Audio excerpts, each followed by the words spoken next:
अब full chapter की summary आने के बाद ना हमें कुछ चीजें क्लियर हो गई है चैप्टर के अंदर क्या क्या हुआ है, और हमें ये भी पता चल गया कि शैंक्स का इवल ब्रदर है या नहीं, या सिर्फ वो एक होली नाइट है। और बोनी जो ट्रांसफॉर्म हो रही है निका में, वो अपनी विल की वजह से हो रही है या लूफी की इमेजिनेशन की वजह से हो रही है। तो चैप्टर स्टार्ट करते हैं। हमें चैप्टर के स्टार्टिंग में एक ब्यूटीफुल सा कवर पेज दिखाया जाता है जहाँ पे हमें नामी देखने को मिलती है और वो बड़ी सेक्सी सी लग रही है उसके अंदर। चलो फिर हम अपने मेन चैप्टर के ऊपर आते हैं। देखो हमने लास्ट टाइम चैप्टर में देखा था सैटर्न जो होता है वो एल्बाफ वाली शिप के ऊपर चढ़ जाता है और वो बॉनी और कुमा पे अटैक करने वाला होता है अपने पॉइजनस लैग से। लेकिन जब वो अटैक कर रहा होता है ना, वहाँ पे जायंट्स अपनी जो शील्ड होती है ना उससे उसका अटैक रोक देते हैं। और लूफी देखता है कि बॉनी दोबारा से नीका फॉर्म में ट्रांसफॉर्म हो गई है। लेकिन यहाँ पे हमें देखने को मिलता है बॉनी जब लास्ट टाइम नीका फॉर्म में ट्रांसफॉर्म हुई थी वो बहुत ज्यादा एग्जॉस्टेड हो गई थी, और यहाँ पे भी हमें वही देखने को मिलता है, वो बहुत ज्यादा थकी हुई दिखाई देती है। और सैटर्न फिर दोबारा से अपने लेग से बॉनी के ऊपर अटैक करता है, लेकिन लूफी उसको ब्लॉक कर देता है। सैटर्न भी ना बहुत ज्यादा शॉक में है दोनों नीका को देख के। वो भी कह रहा है यार मतलब चल क्या रहा है, ये भी अब नीका में कन्वर्ट हो जाएगी, मतलब फिर तो यार दो नीका और मेरी बैंड बजाएंगे एक साथ मिलके। और इससे ना एक चीज पता चलती है कि अब बॉनी को जरूरत नहीं है लूफी की इमेजिनेशन की, अब वो खुद से ट्रांसफॉर्म हो सकती है नीका के अंदर, वो भी अपनी विल की बदौलत वो जब चाहे नीका में ट्रांसफॉर्म हो सकती है। और फिर हमें आगे दिखाया जाता है कि लूफी ना उस पे खुद से अटैक करने की कोशिश नहीं करता सैटर्न पे। शायद से ना यहाँ पे लूफी चाहता है कि वो और बॉनी एक साथ अटैक करे, क्योंकि देखो यार पहले भी इतने सारे अटैक सैटर्न के ऊपर हो चुके हैं और उसका ना कोई फायदा नहीं होता, क्योंकि उसका जो रीजनरेशन वाला पावर है ना उसके बाद वो दोबारा से अपने आप को रिकवर कर लेता है, और जितनी भी स्ट्रेंथ इन लोगों ने खर्च करी होती है उसके ऊपर मारने के लिए उसका कोई फायदा होता नहीं है। और फिर यहाँ से हटा के फिर हमें दोबारा से वेगा पंक वाला जो पैनल होता है जहाँ पे वो हिस्ट्री को एक्सप्लेन कर रहा है, दोबारा से हमें वहीं लेके जाते हैं। और यहाँ पे ना वेगा पंक कहता है a day of awakening is coming, जहाँ पे जो प्रेसिंग सीक्रेट्स है ना वर्ल्ड सेंचुरी के वो खुल जाएंगे। और फिर उसके बाद हमें दिखाया जाता है वीवी और शिराहोशी का रिएक्शन, क्योंकि अपने ब्रॉडकास्ट के अंदर ना वेगापन कहता है जो वेपन्स डिजास्टर ला सकते हैं ना वो इंटेंशनली इस वर्ल्ड के अंदर है। और यहाँ पे ना शिराहोशी और वीवी को दिखाने का ना कॉन्सेप्ट भी यही है, क्योंकि शिराहोशी एक पोसाइडन है एक तरीके से जो पानी के थ्रू तबाही ला सकती है, और वीवी को यहाँ दिखाने का मतलब ये हो सकता है एक थ्योरी है ईमो के ऊपर कि उसने ना लिली की बॉडी के ऊपर टेक ओवर करा है, और हो सकता है जो लिली हो उसका जो दोबारा से रीबर्थ दिखाया हो वो वीवी के रूप में दिखाया हो। और हमें इतना तो पता ही है ईमू शायद से यूरेनस को कंट्रोल करती है। और फिर वेगापंक कहता है जो रेसेस थी जो इरेज करी है हिस्ट्री में से शायद वो अभी भी रिमेन है। और फिर हमें वहीं पे कुमा का पैनल दिखाया जाता है, और कुमा वहाँ पे वेगापंक से पूछता है कि मेरा जो ब्लड है वो इतना स्पेशल क्यों है, तो वेगापंक उसे जवाब देता है तुम एक बकेनियर हो। और फिर उसके बाद ही अगले पैनल में हमें मार्को दिखाया जाता है जो व्हाइट बियर के बारे में सोच रहा होता है, और वो भी ये वाला मैसेज सुन के ना शायद हिस्ट्री के बारे में ही बात कर रहा होता है जो उसके साथ बैठे हैं, और वो बोल रहा होता है कि पास हिस्ट्री में किंगडम ऑफ गॉड हुआ करते थे। और फिर उसके अगले ही पैनल में हमें किंग को दिखाया जाता है जो सोच रहा होता है अपनी ब्लड लाइन और लुनारियंस के बारे में। फिर हमें अगले ही पैनल में पुडिंग को दिखाया जाता है जहाँ पे वो अपना चाइल्डहुड याद कर रही होती है, जहाँ पे बच्चे उसे बुली कर रहे होते हैं उसकी 3 आइज के लिए। तो एक चीज तो है हमें किंग के बारे में पता चल गया कि वो मरा नहीं है, और वो शायद से इम्पेल डाउन में है क्योंकि वो पट्टियों में कवर है, और शायद से वो जेल के अंदर ही है। और पुडिंग का तो हमें पता ही था कि उसे ब्लैक बियर्ड पायरेट्स उठा के लेके गए हैं। दोबारा से हमें फिर एल्डाफ वाली शिप पे लेके जाते हैं जहाँ पे सैटर्न ट्राई कर रहा होता है लूफी और बॉनी को मारने का। और फिर हमें यहाँ पे दिखाया जाता है कि बॉनी याद करती है सैटर्न और कुमा सबसे पहली बार एक दूसरे को गॉड वैली में मिली थी, और वो जीनी को भी रिमेम्बर करती है। और फिर उसे याद आता है जब वो बेबी होती है सैटर्न उसे बोलता है कि तुम्हारी माँ को जो सब्जेक्ट बनाया है एक्सपेरिमेंट का वो मैं ही हूँ। और फिर बॉनी सैटर्न को गुस्से में कहती है कि तुम कैसे कर सकते हो मेरे माँ बाप के साथ ऐसा, और वो सैटर्न से कहती है कि तुम कोई गॉड नहीं हो सकते लेकिन गॉड एग्जिस्ट करते हैं। और फिर उसके अगले पैनल में हमें सेंटमारू और किजारू का रिएक्शन दिखाया जाता है। किजारू अभी भी पड़ा हुआ है गाइस, और बॉनी याद करती है कुमा को जब वो उसे नीका के बारे में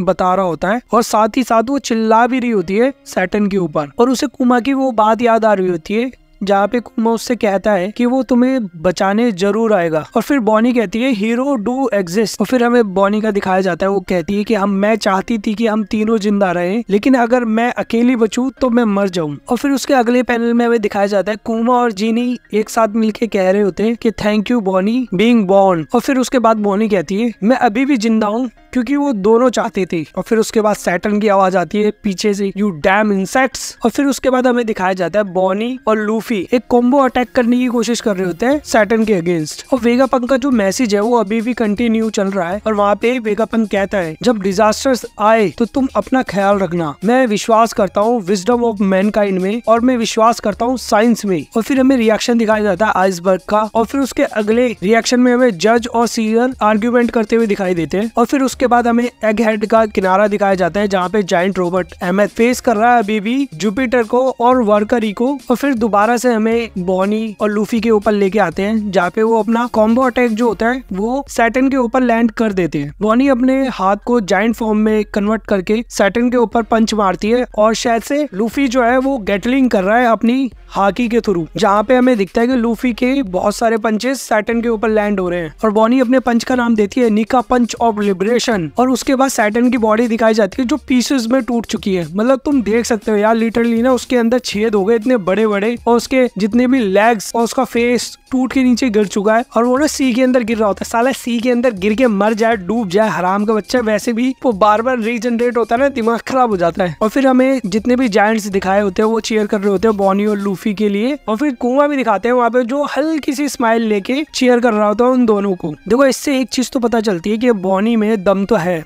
क्योंकि इस फॉर्म के अंदर वो लूफी जितनी पावरफुल ना हो, लेकिन ये है कि उसके अंदर इतना पावर तो है कि वो सैटर्न को ऐसा पंच मार सकती है जिससे उसकी भी हालत पतली हो सकती है। लेकिन सारी जो दिक्कत आती है ना इन गोरोसे के अंदर, वो सबसे बड़ी दिक्कत ये है कि वो रीजनरेट कर लेते हैं अपनी बॉडी को दोबारा से। क्योंकि देखो कुमा ने इतना बेहतरीन पंच मारा था सैटर्न के ऊपर, लेकिन वो रीजनरेट हो गया। फिर लूफी ने भी इतने बेहतरीन पंचेस लैंड करवाए अपने सैटर्न और अदर गोरोसे के ऊपर, लेकिन क्या हुआ, वो रीजनरेट हो गए। और फिर सीन शिफ्ट होता है 1000 सनी के ऊपर जो गिर रही है एल्बाफ शिप के ऊपर। और फिर हमें वहाँ पे रिएक्शन देखने को मिलते हैं ऊसब, चॉपर, जिम्बे और जोरोगा। ऊसब की तो फटी पड़ी है बिल्कुल। और वेगापंक का जो मैसेज है वो अभी भी चल रहा है, पता नहीं साला कब जाके खत्म होगा। और वेगापंक ना यहाँ पे एक चीज कहता है, जो डेथ है ना लेजर्ड लाइक रॉजर और व्हाइट बियर की, वो सिर्फ एक ओपनिंग कर्टन है न्यू एज के लिए। ये लोग वो हैं जो एक्चुअल जो ट्रुथ है ना उसके पास तक पहुंच चुके हैं। और वेगापंक कहता है शायद रॉजर ही वो है जिसने इसे ट्रिगर कराए फ्रॉम द वेरी बिगनिंग। और फिर हमें फ्लैशबैक दिखाया जाता है रॉजर का जहाँ पे वो अपनी लास्ट स्पीच दे रहा होता है मरने से पहले। मेरा ट्रेजर तुम चाहते हो वो तुम्हारा हो सकता है, try it and find it. मैंने वो सब कुछ छोड़ दिया है जो वर्ल्ड ने मेरे को ऑफर करा था उस एक प्लेस के ऊपर। और फिर उसके बाद हमें वेगापंक दोबारा से दिखाया जाता है जहाँ पे वो कहता है रॉजर वो पर्सन नहीं था शायद जिसका इंतजार जॉय बॉय कर रहा था। अब तो वो एक जुए की तरीके से हो गया कि जो उस ट्रेजर को पाएगा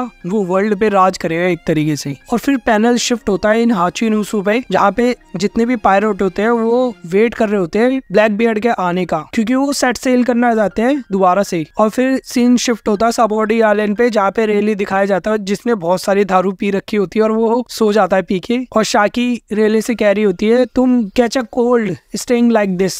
और फिर हमें दिखाया जाता है शैंक्स को जो रेली की तरह पी के पड़ा होता है। और उसके जो पायरेट्स होते हैं ना वो कहते हैं बॉस आपने बहुत ज्यादा पी ली है। और शैंक्स कहता है shut up I did not drink. और फिर हमें दिखाया जाता है क्रॉस गिल्ड की जो पायरेट्स हैं वो बग्गी को कतई भगवान मानने को तैयार हो जाते हैं। वो बॉस तुम्हारा कनेक्शन है ट्रू हिस्ट्री से। और फिर हमें क्रोकोडाइल और मीहॉक दिखाए जाते हैं जो घूर रहे होते हैं बग्गी को। और बग्गी शौक में होता है क्योंकि उसकी फट तो रही है मीहॉक और क्रोकोडाइल से, और वो भी हाँ बिल्कुल क्यों नहीं। और फिर उसके बाद सीन शिफ्ट होता है जहाँ पे हमें मरीन हेडक्वार्टर दिखाया जाता है जहाँ पे कुछ मरीन कह रहे होते हैं क्यों ना हम उस खजाने को पहले पाले किसी और के पाने से पहले। और फिर दोबारा से हम वेगापंक के ऊपर आते हैं जहाँ पे वो अपनी लास्ट लाइन कह रहा होता है। और ये लाइन ना यार बहुत इंपॉर्टेंट है। वहाँ पे वो कहता है जो इस ट्रेजर को क्लेम करेगा जॉय बॉय जिसे चाहता है या नहीं, जो इसे क्लेम करेगा वो डिसाइड करेगा कि वर्ल्ड में आखिर होने क्या वाला है। और जब चैप्टर एंड होता है तो हमें एक पैनल में बहुत सारे कैरेक्टर देखने को मिलते हैं जो काफी इंपॉर्टेंट है वन पीस के अंदर, जैसे शैंक्स,